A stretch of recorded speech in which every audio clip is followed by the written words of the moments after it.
Hi, I'm doing this video. This is going to be miracle number 8, and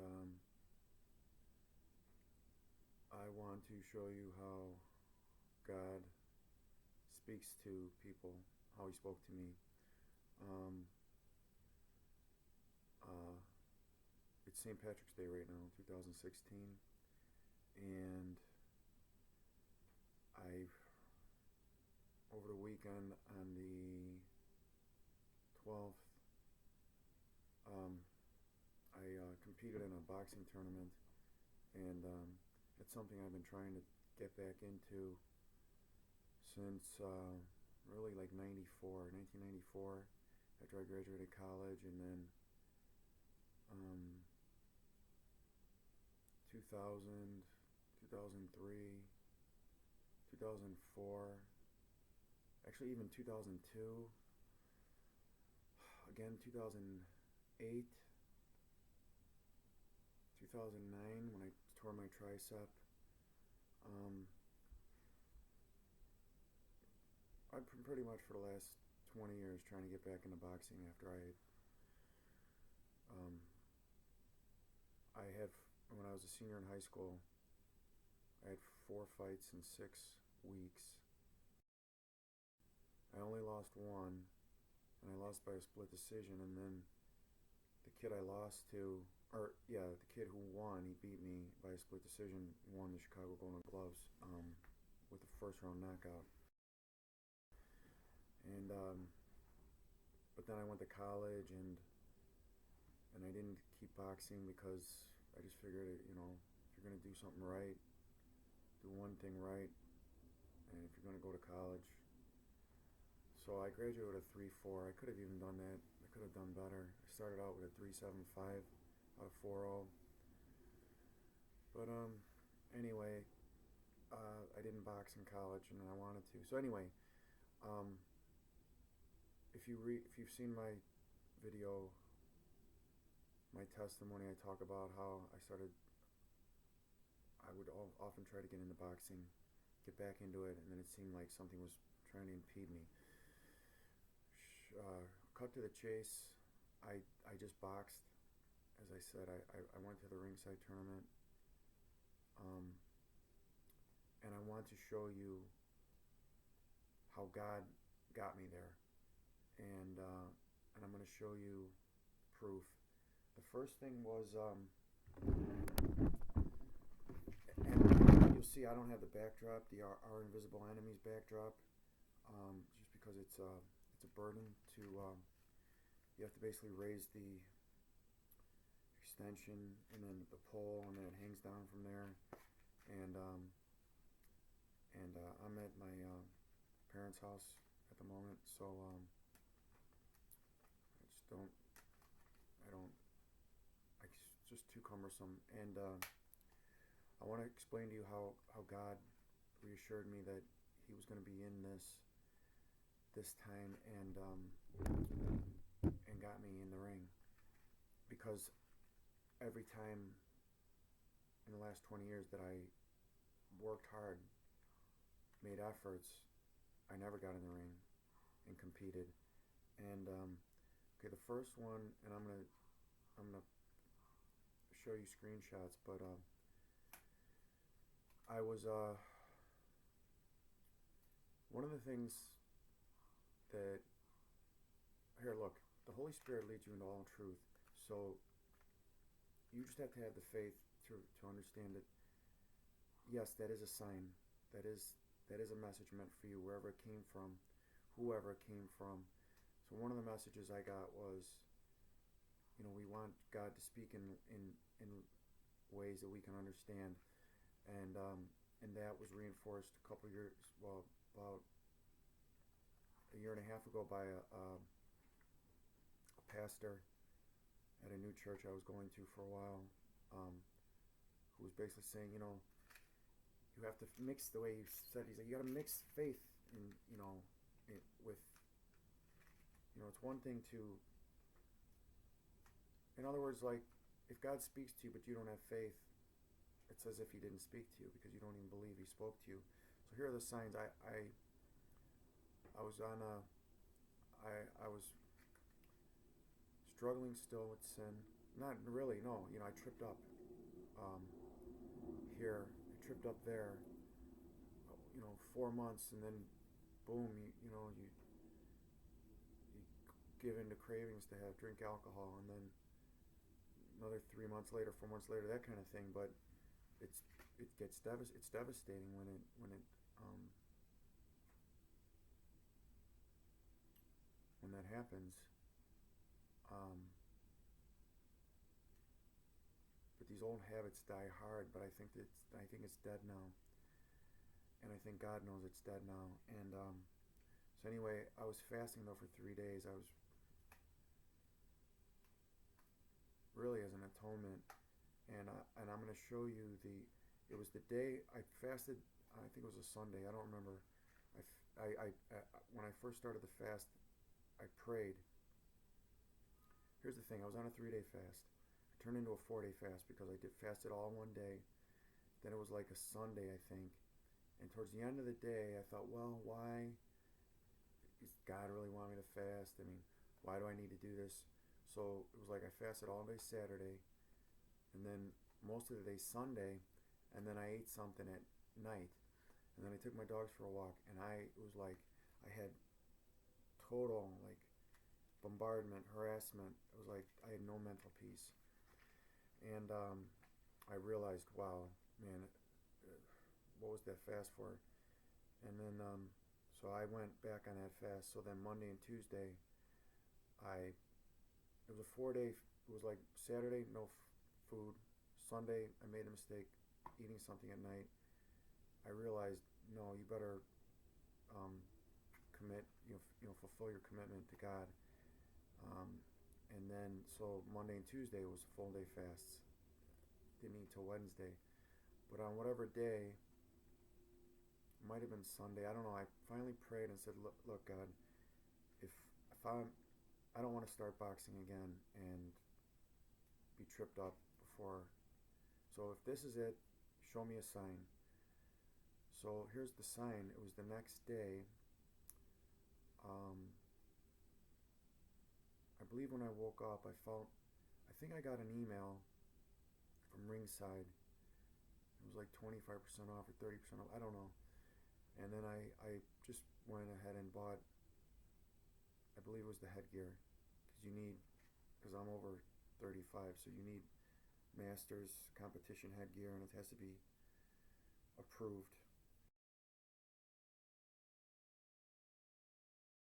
Um, and then I was walking the dogs, and then it occurred to me, I felt, is this God, or the Holy Spirit, is this, telling me? So I went home, and I ordered the shoes.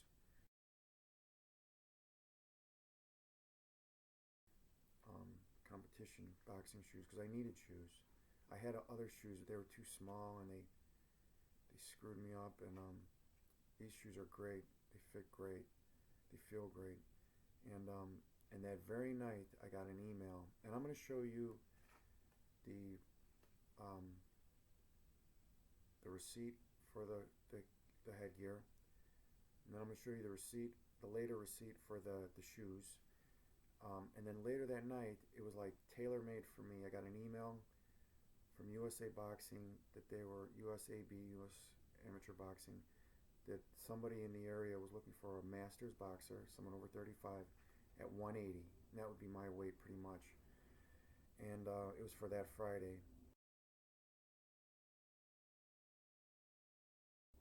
So I knew I had the headgear on the way. I knew I had the shoes on the way. And I thought, well, that's a sign. But I thought, I'm in the middle of this fast. If I don't complete this fast, I'm not going to, in other words, I'm not going to try to commit to the fight until I finish this fast. So once I had finished the fast, I believe it would have been Wednesday, I finally called the person, and he said, no, we already got somebody to fight um, that person, and but I'll remember you the next time. So then the next sign from God was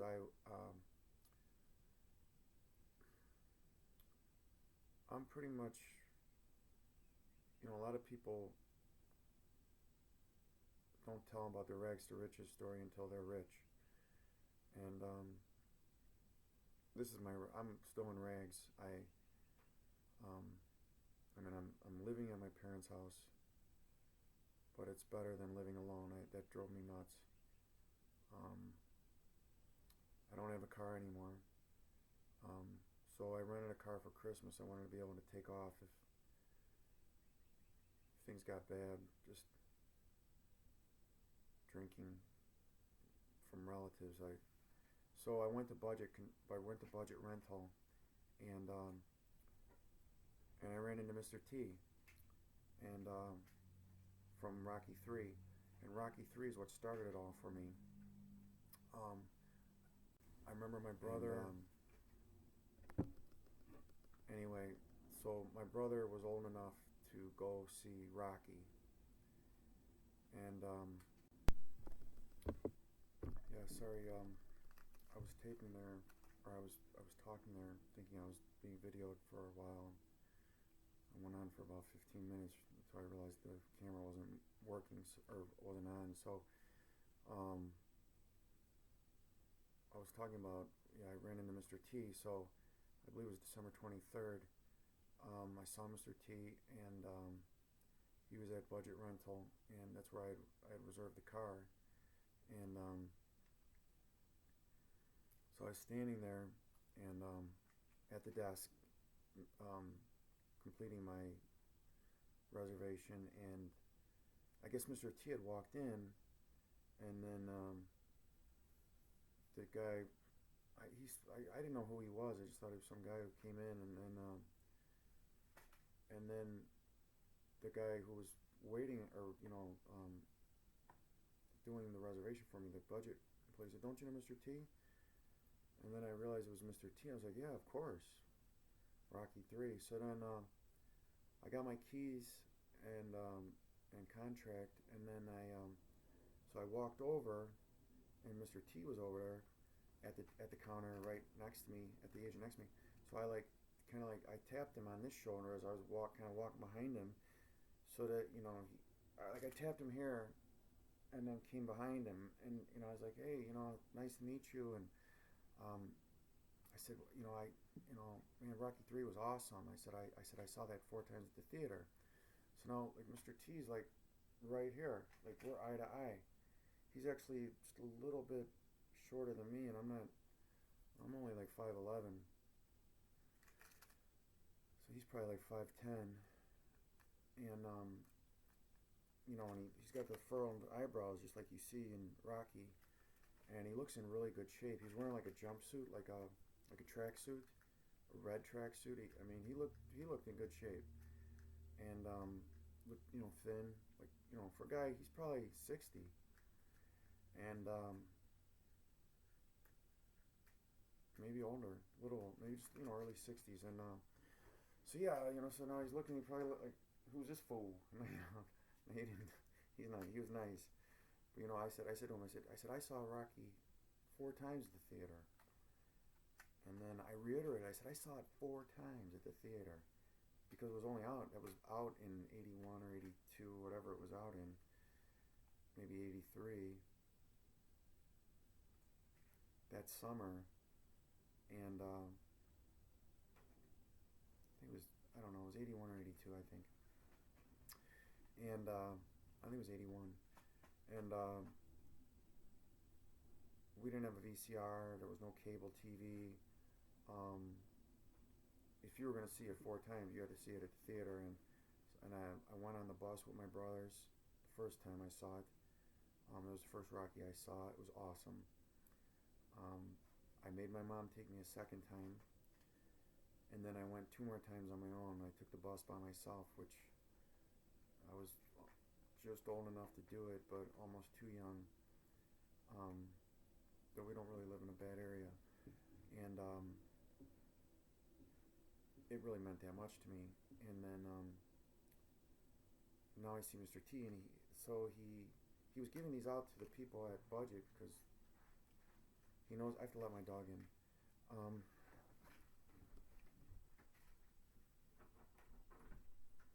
Come on, buddy.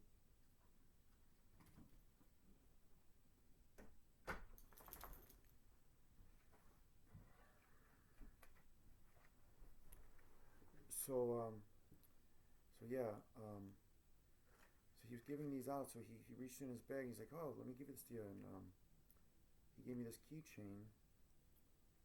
And then I realized later when I got it home that he signed it. He had them all signed, Mr. T. And it's really cool. You know. Don't give me no back talk, sucker. I pity the fool. Quit your jibber jabber. Don't make me mad. Shut up, fool. First name, Mr. Middle name, period. Last name, T. So yeah, so I like grabbed it, and then I was like, "Oh, thanks," and I was walking away. He's like, "Yeah, Merry Christmas," and I said, "Oh, yeah, Merry Christmas," and I was just, I was like, wow, it really was like, a gift from God. And again, you want to call that a mere coincidence? Um,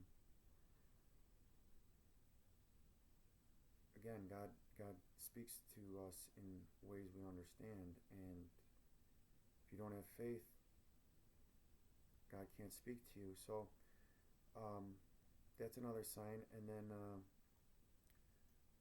would have been December 23rd. I didn't join a gym until a new gym. I joined this new gym.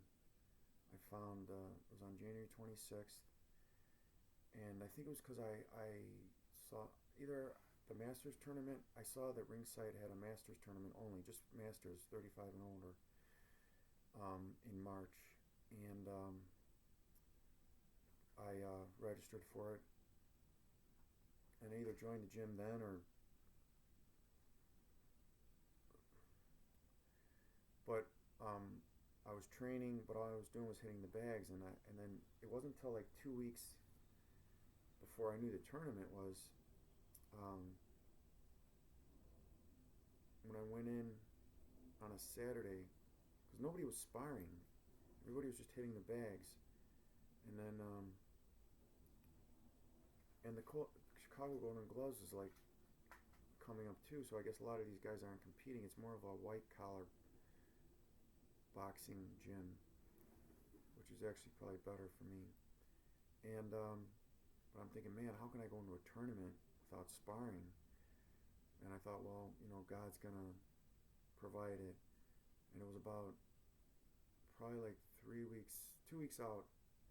I went on a Saturday thinking people would be there to spar, and then the owner told me, they come at 8 in the morning, because I got there like around noon. They close at 2 on Saturdays, and he's like, but if you come next Saturday, and so yeah, I went there the next Saturday. He paired me with a young guy, 30-year-old guy, with no fights, and it was real light sparring. Nobody, we went real easy on each other, but it was just more to be in there with another person in the ring and with another person. And then that was a Saturday. And then as he was leaving, I said, hey, I felt the Holy Spirit urging me go talk to him before he walks out that door. So I said, hey, would you like, are you going to be during the week? You want to maybe go another time? He's like, yeah, well, he's like, oh, I'm studying for exams. I'm like, oh, okay, no problem. He's like, well, yeah, but I mean, what time, when do you come in? And I said, oh, we could do Monday and Wednesday, because they have classes on Tuesdays and Thursdays, like group classes. And you get in the way when they're doing their classes. So I said Monday or Wednesday, usually like 6 or 5. She said, yeah, like how about 5:30? So Monday 5:30, I went there. He showed up, sparred, and then the following Wednesday I sparred again with him and his friend, who's taller, heavier, and stronger, and a good boxer. And I got, but again, no experience, like no fights, actual in the ring fights, but a lot of sparring experience, and he's a good boxer. So he got me a couple good uppercuts, and no, the right hand. I mean, of course, he's not trying to hurt me, like knocked me out. But it was heavy sparring, and it was the last day because I was it was Wednesday. I was leaving Thursday to drive down to the tournament, and I was scheduled to fight on Friday. So God came through there.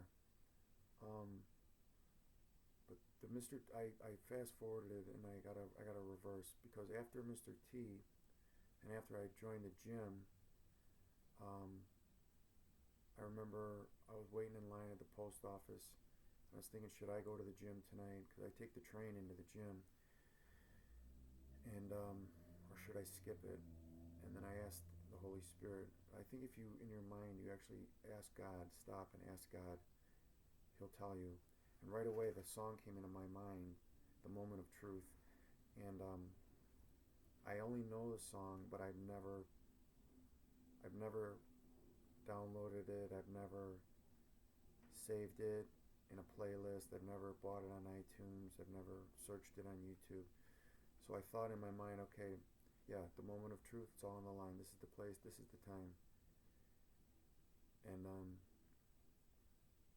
so I determined, okay, when I get home, I'm going to even look up the lyrics. And then as I was driving home, I was listening to this guy.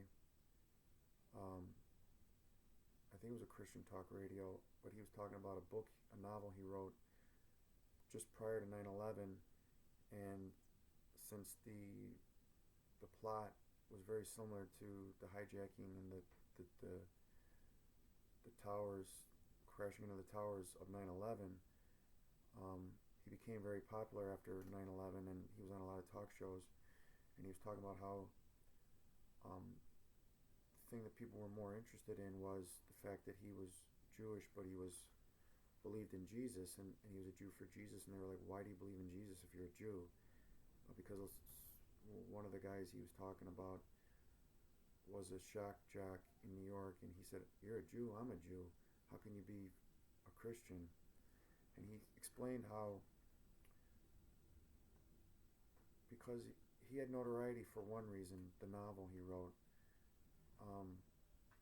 but people were more interested in his faith, and that seemed to be a sign to me also that I only have, right now, if you're watching this, you're one of 4 subscribers and 3 that I know. I just discovered yesterday I can actually see who they are, so it's more encouraging to get this uploaded for you, 3 people or 4 people. 3 that I know for sure. The 4th doesn't show his subscriptions, so yeah, where was I? So yeah, so it was like that day when I consulted with the Holy Spirit, it was like the song right away, "The Moment of Truth," and when I looked at it, and then that radio program, because I'm going to have a ministry. What's going to attract people to listen to me? Nothing, unless I do something that will attract them, other than just being another preacher talking about Jesus.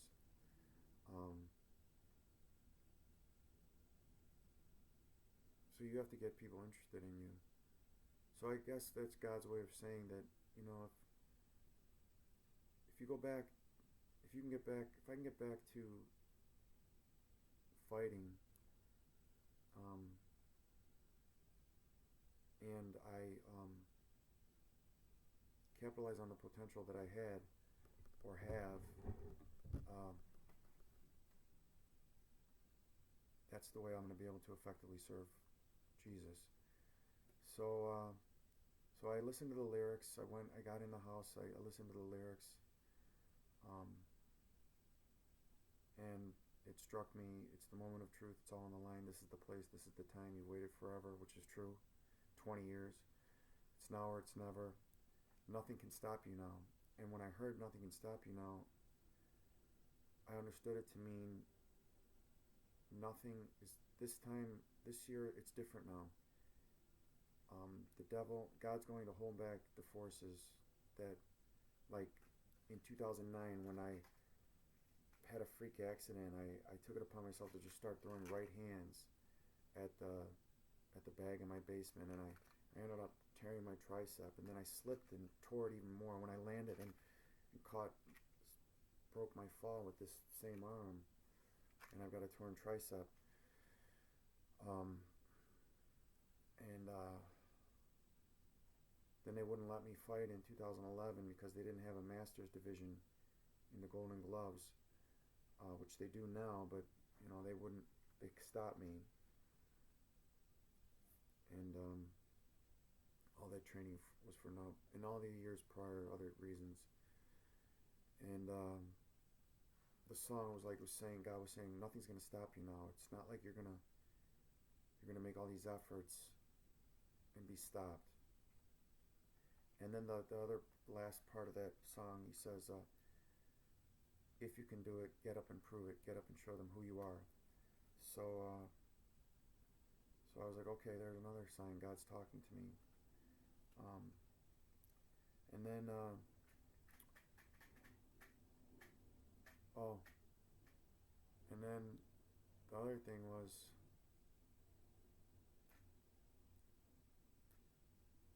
I don't know if I should mention this.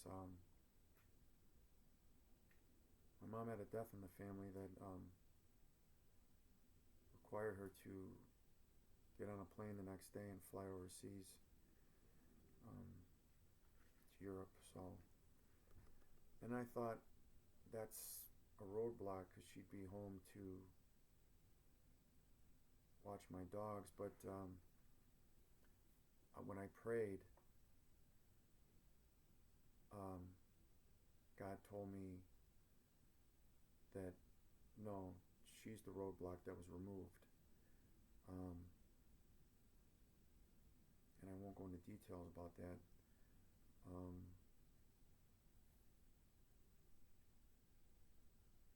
Honor thy father and mother. He who speaks evil of his parents must die. So, but your members will be they of your own family.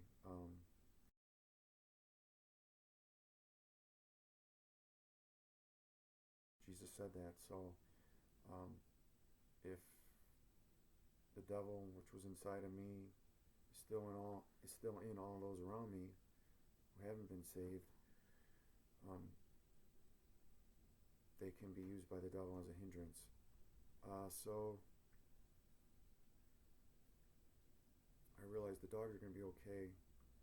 My dad's still here to take care of them, and he still goes to work, but he works about 8 hours a day.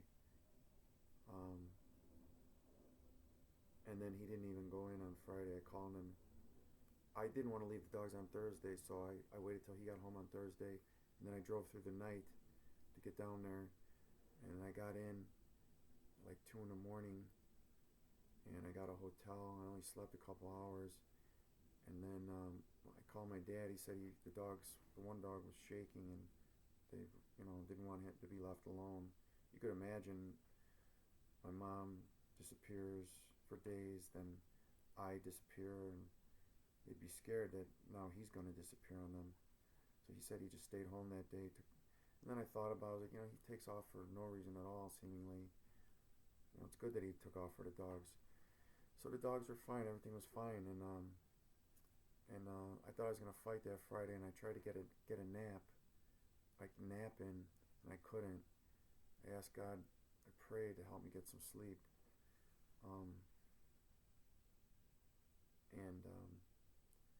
As it turned out, I didn't have to fight that Friday. One of the guys didn't show, so they changed the bracket so that the other 2 guys would fight, and then I'd fight the winner on Saturday. So I had a feeling.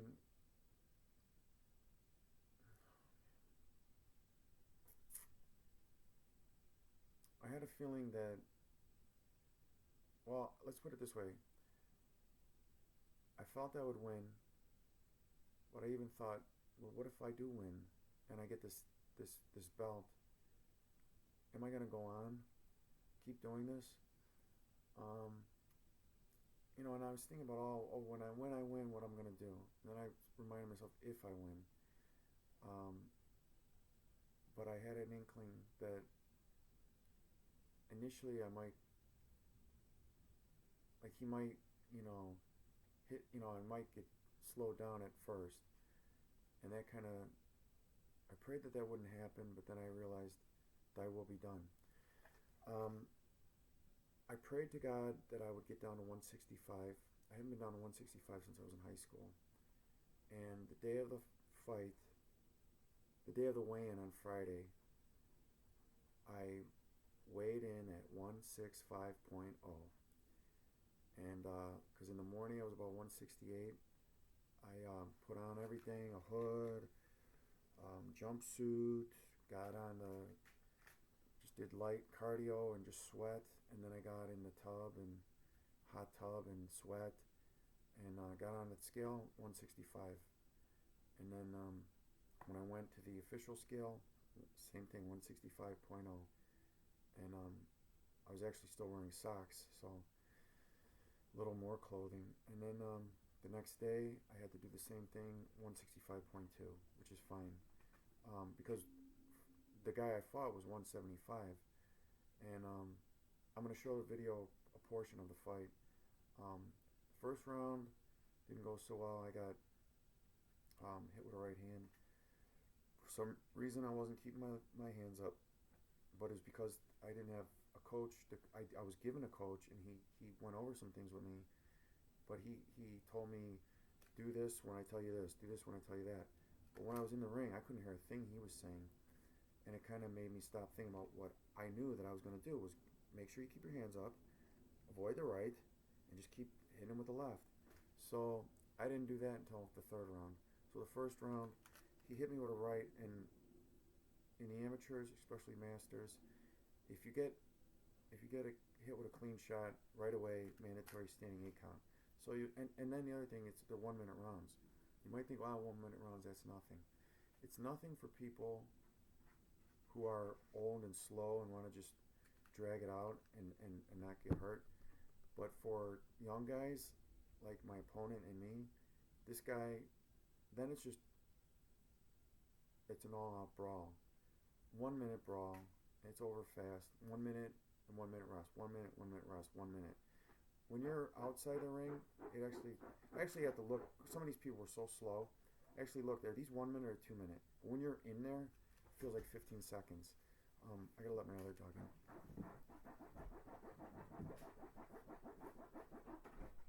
What's up, buddy? What's up, pal? Good boy. Good boy. Okay, good boy. So anyway, yeah.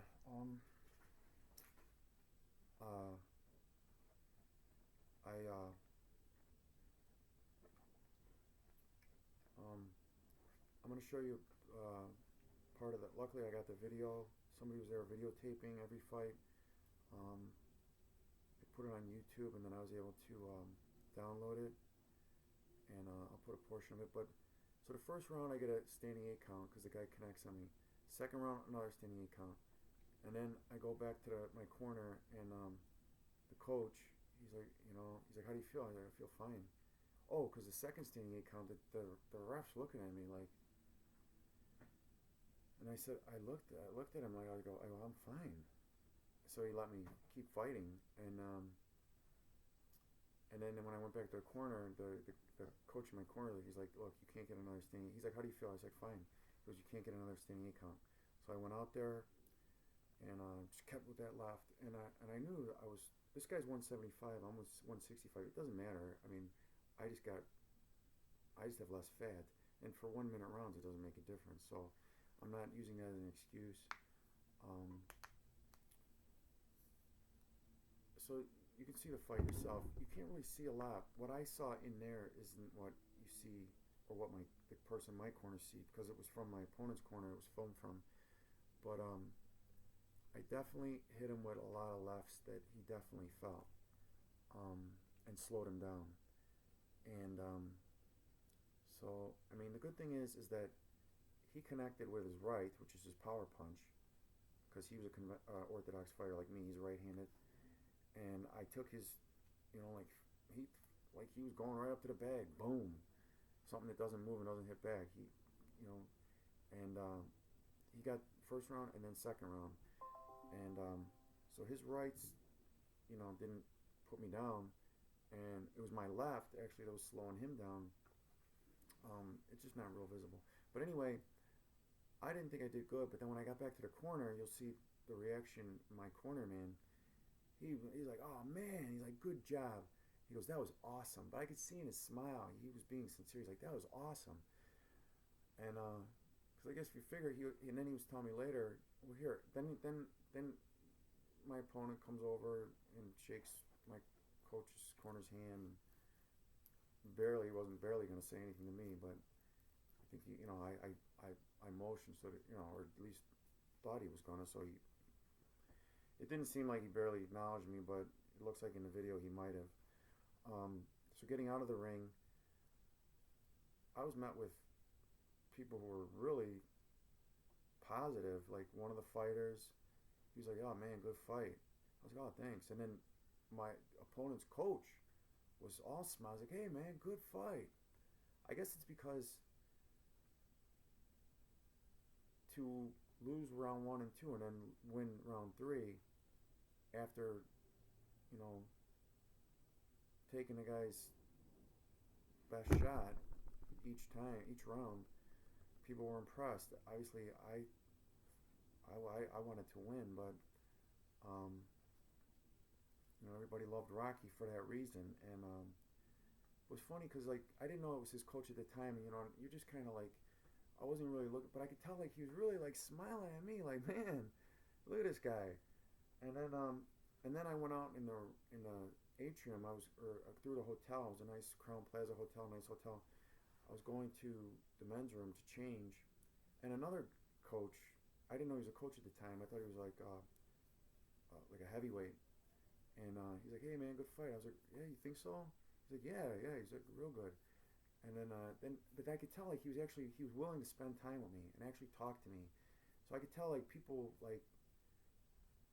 again, I have value now.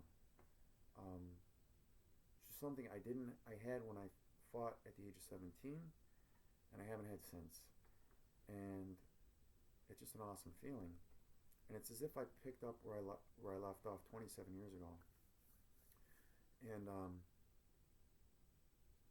I know God is in it, and I know He basically He cleared the path for me. He assured me nothing's going to stop you now. If you can do it, get up and prove it. Get up and show them who you are. And and the coach who was talking, I asked him. I said, "What's your name?" He told me Coach so and so. I was like, "Oh, you're a coach?" He's like, "Yeah." I go, "Where are you from?" He's Louisiana, and he had said, he goes, that guy, he was right hand happy. Obviously the guy landed a couple right hands. He goes, now you got the experience. And I was like, "Oh, thanks." I shook his hand. I go, "Thanks for I appreciate the encouragement." And then before I left, I went and watched one more fight, but I didn't want. It was 2:00. I was the 6th fight. Luckily, thank God, there were 24 fights, so they were going to keep going. I could have stayed and watched them all, but I wanted to get on the road. It was 2 p.m. I got an 8-hour drive, so the guy was in my corner. I went up to him, and I told him I was leaving. And again, he was so nice to me, and he was like, "Yeah," he's like, "Man, yeah, you even, you rocked him with your left. You were able to really, when you hit him with your left, he really you rattled him, And I said, I go, I think I rocked him even in the first round, which I did. The very first left I threw, and then he was like, he goes, "I would have gave you the third round, if he was judging it." And then, but he was real positive, And then he said, "Why are you leaving?" And I was like, "Well, I got to get back to my dogs, and my dad's watching the dogs." And I go, "Do you think I'd learn anything?" He's like, "If I stay," he goes, "Nah." so it was just an all-around positive experience. And I realized, you know, if I knew going in that I was going to lose, would I have gone in? No. So you can't even get in there unless you plan on winning. Otherwise, what's the point of going in? And I prayed before that fight that I wouldn't be afraid of getting hit, because a lot of times, you're gun shy, or you close your eyes, and I didn't do that, and I just let that guy land flush on me, and I, recovered no problem. Um, I mean, they did give me a standing 8 count, but nevertheless, um, let's just put it this way: if that had gone a fourth round, I think I would have won the fourth round. If it had gone a fifth round, I think I would have won the fifth round. I, I prayed that I would knock him out, but I saw an opportunity at one point. I don't see it on the video now. When I was in there, I saw that opportunity.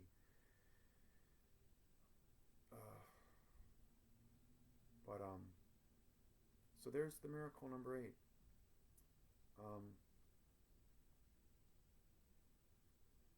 God speaks to us in ways that we understand, and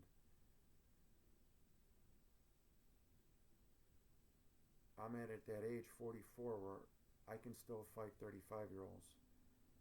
I can fight the youngest guys in the division, and I can fight guys up to 55, no one more than 10 years older than me. And I want to fight the strongest guys, 35. I mean, George Foreman won the championship. He knocked out a 28-year-old heavyweight champion, Michael Moore, when he was 45. And, Pacquiao and Mayweather were just fighting in their late 30s. So fighting guys who are 35 who come out like a bull wanting to knock you out, is no small task. It's not two old guys pawing at each other, for some white collar fundraiser. And that's what I want. I don't want. So it really is the moment of truth. This is the place. This is the time. And so right now, it's St. Patrick's Day on Thursday, and I haven't been back to the boxing gym because I do have like a bruised rib. I don't know from what. I don't remember getting hit there, but I went into the weight room, and I could feel I couldn't do weightlifting, and I know enough now. I have enough maturity and wisdom not to try to. It was in there the day after a fight. I'm thinking, man, you just had a. And then I tried to go on the Stairmaster, and my knee was clicking, and I was like, you know what, you just fought yesterday. It was a real fight. Take it easy. So this week I'm taking it easy. Saturday I intend to go in there, maybe spar. Hopefully spar. I'm assuming I'll be fine, just because every day it's getting better. But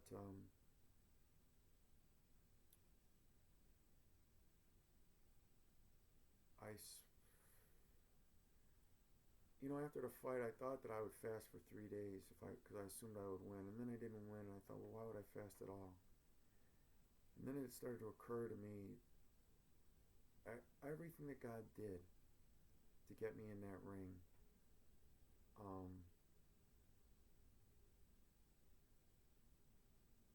I owe it all to Him. And so I thought, well, what should I do, Lord? What should I do about fasting? Should I fast? And then it was like, well, why don't you read what you wrote about fasting in your book? I have a book, Body Bible.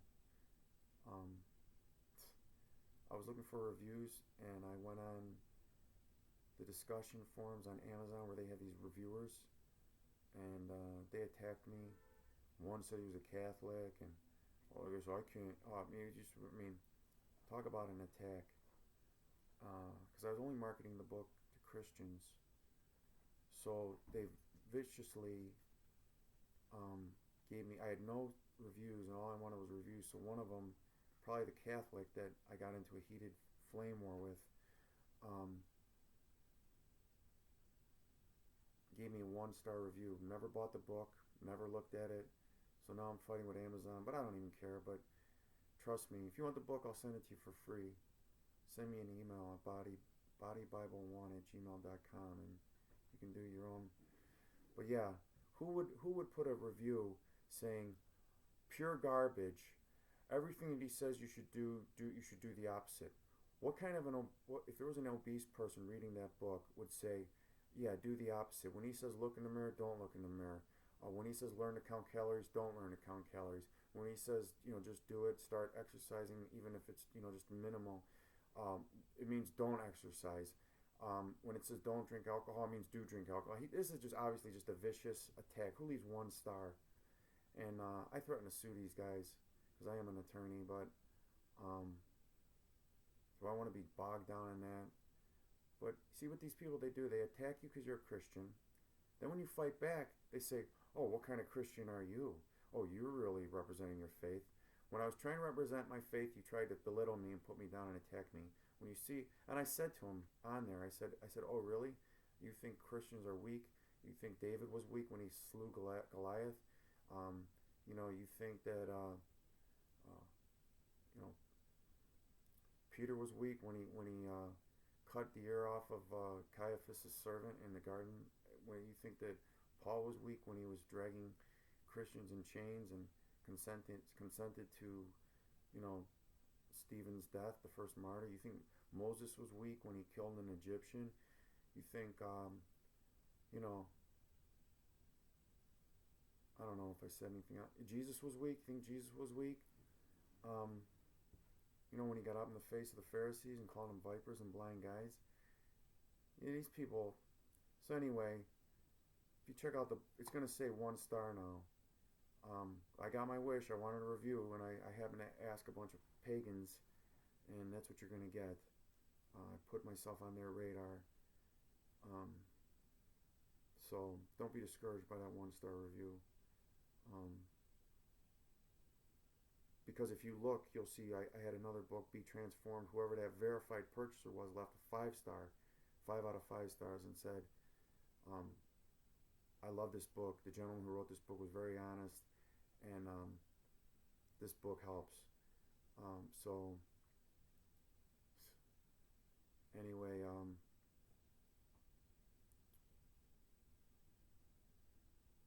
that's pretty much it. That's miracle number 8. And go to my website, johnpaulsmith .blog.com, and you'll see some before and after photos. Because I went from 189 3 months ago to 165, and I prayed to God, and I'm telling you that the Holy Spirit told me one morning, stop drinking, stay away from sugar. Because I counted those calories, but I would still sweeten my tea, and so I cut out all sugar and actually started getting away from anything other than complex carbs. And I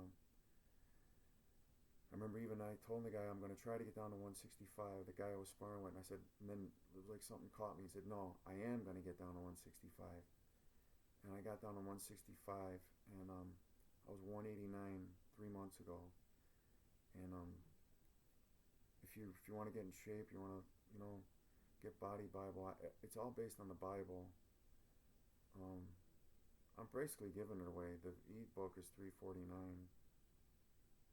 I'm not even gonna start marketing it anymore. Basically, what'll happen is if I make a name for myself in boxing, then people will take notice of the book. If not, I'm gonna just try to keep marketing it to Christians. But yeah, I'm not showing off nothing. But yeah, I totally got lean. Look at that, no fat at all. It's unreal. It's really unreal. It's something I ask God to have me do, and I box at 165. It's freaking great, and I'm gonna keep boxing. So after all these years, as my website Our Invisible Enemy says, they kept me, but they kept me out of the ring, but now God told me they can't keep you out. Nothing can stop you now. And he spoke through a song. He spoke to me through by putting in my mind, listen to that song. You know that song, A Moment of Truth. And even the guy, when I met the coach outside the ring, the third, who was telling me, hey, good job. And he said, he goes, well, anyone who gets in the ring. And then I said, well, some of these people, I shouldn't have said that, but some of the people don't belong there. You always see that. They're always, but God taught me that too. I was looking around, thinking like, man, look at some of these guys. But then it was like, the Holy Spirit told me, now's not the time to be negative. And see, that's something that the devil uses. Like, you're too good for this. Just to keep you away. Either you're not good enough or you're too good. If you're not ready, the devil will implore you to get in the ring. But when you are ready, he'll try to stop you from getting in the ring with fear. And the devil being the demons that they all have the same tactics, and you'll meet evil people who use those tactics. And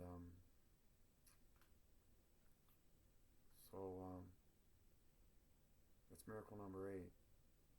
And so there we go. Miracle number 8. And miracle number 7 is about guardian angels. This has been a long video. It's going to be even longer when I add the screenshots and the video of the fight. I'll only show snippets of the fight, but maybe the last round. I'll show the fight. I'll show the fight at the end here. I'll fit the fight in somehow. And anyway, thanks for watching, and I feel like God's telling me to pray. So, Lord, I pray that whoever watching this, now and in the future, will be edified and encouraged to seek you and to seek your assistance and to recognize it and to keep fighting on, because even after 20 years,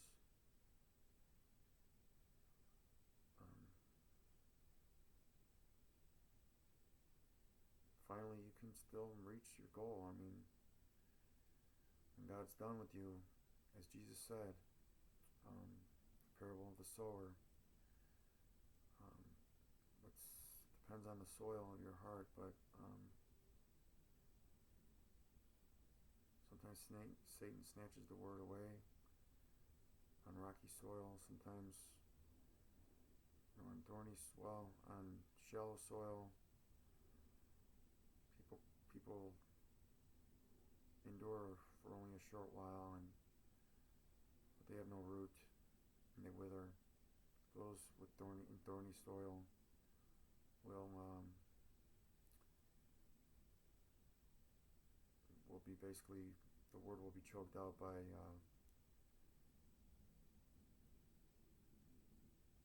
troubles or persecutions or the deceitfulness of riches.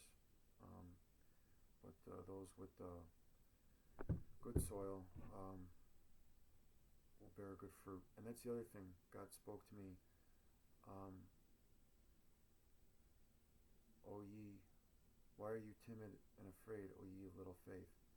So I knew that when I'm going in, before they're going into the ring, before going into the tournament, before going to anything, don't be timid and afraid.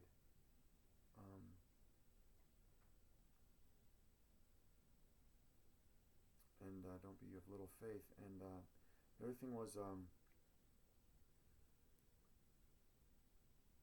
those trees that don't bear good fruit eventually will be cast out.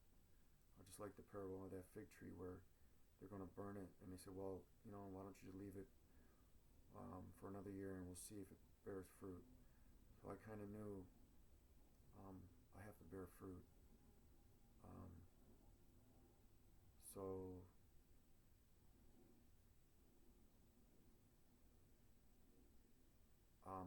fasted on Monday. I didn't fast for 3 days. God reminded me to look in my own book, Body Bible, what I wrote about fasting, and God talks about a day of fasting. So I thought, I really have to, this was all on God, just getting me in there. Even though, yeah, I didn't win, I didn't get the belt, but if I had got the belt, I would think I was done. And I got the reaction of 3 coaches, including my opponent's coach, which really, and another competitor who had won the day before. So I knew that I fought a good fight. You know, just like in Karate Kid, you know, to win, lose, no matter, just give good fight. And so I gave a good fight, and I owe it all to God. And so I fasted that Monday. And so I would know too, this is all because of God. So that's miracle number 8. And I'll keep posting these. You can go to bodybible2015.com if for any reason you feel like you need to get in shape, or you can send me an email at bodybible1@gmail.com. You can go on the website, the contact form. You can leave a comment on the video, whatever.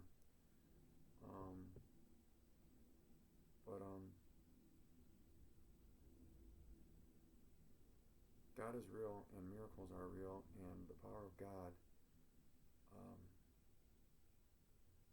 can make you or break you, and blessings and curses, and I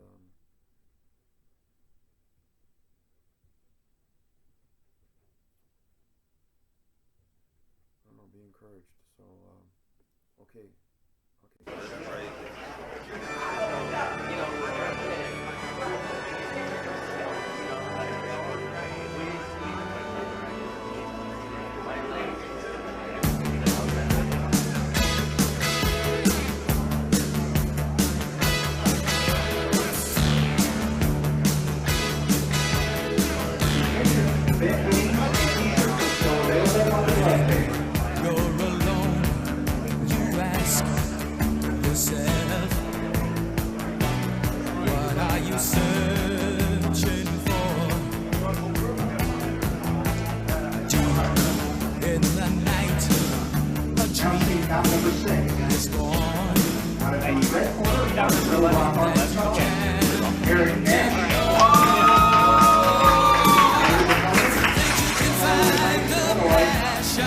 And you're ready to take a chance.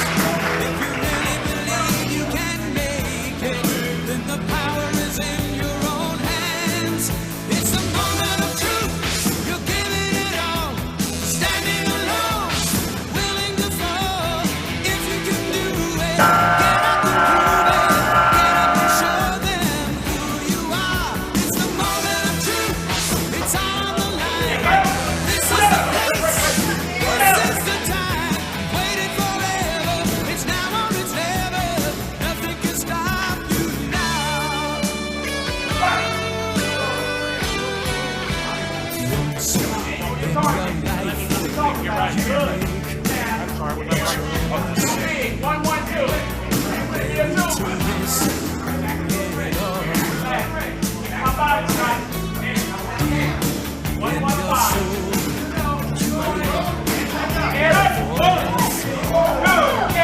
answering to the call. Though you know that it won't be easy, it's a promise you made for love, for the people that keep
He's good, man.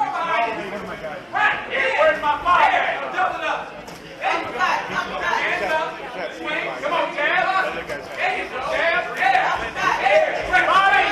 Body. Go for the body. There. Go for the body. Come on, John. I need you to work, though. There you go. Step back in. Now work. Hustle again. I need combos now.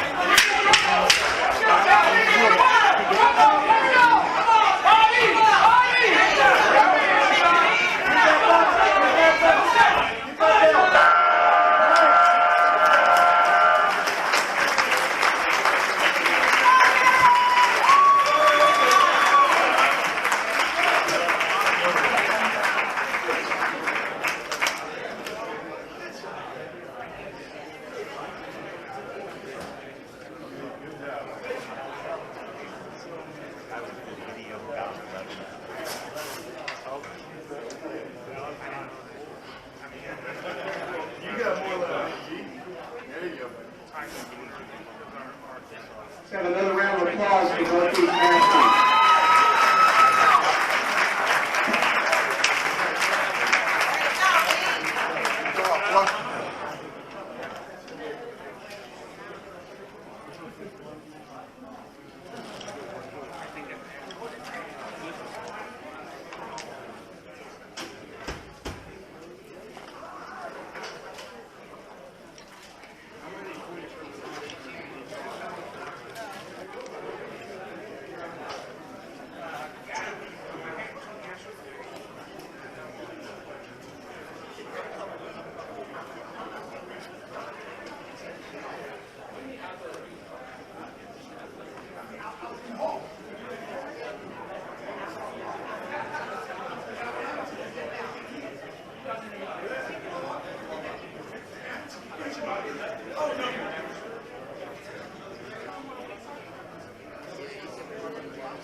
We have results for bout number 6. The winner is out of the red corner, Harold Nance. Good job, baby.